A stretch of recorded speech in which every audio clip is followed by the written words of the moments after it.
Politique. Au Niger, les militaires français commencent à plier bagages. L'état-major français a annoncé que le départ de ses troupes allait débuter dans la semaine. La base de Walam, à l'ouest, sera la première à être évacuée. Le régime militaire au pouvoir au Niger a assuré ce 5 octobre que le retrait des soldats français qui doit débuter, dans la semaine, selon Paris se fera selon ses conditions, et dans le respect de ses intérêts.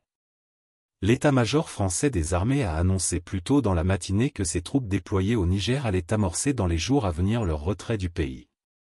Dans la foulée, le Conseil national pour la sauvegarde de la patrie, CNSP, militaire au pouvoir, a confirmé cette annonce dans un communiqué publié sur les réseaux sociaux. Le CNSP et le gouvernement nigérien seront attentifs à ce que ce retrait se fasse dans le respect de nos intérêts et selon nos conditions, précise le texte. Les 400 soldats français basés à Walam, ouest, seront les premiers à plier bagages.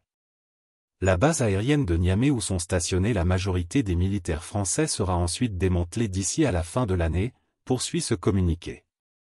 Quelques 1000 soldats et aviateurs français sont déployés sur la base aérienne française de Niamey et 400 à Walam et Ayoru, nord-ouest, aux côtés des Nigériens, dans la zone dite des 3 frontières, entre le Niger, le Burkina Faso et le Mali, sanctuaire du groupe État islamique.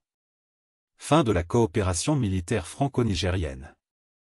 L'état-major français avait indiqué dans la matinée, lancer l'opération de désengagement dans la semaine, en bon ordre, en sécurité et en coordination avec les Nigériens.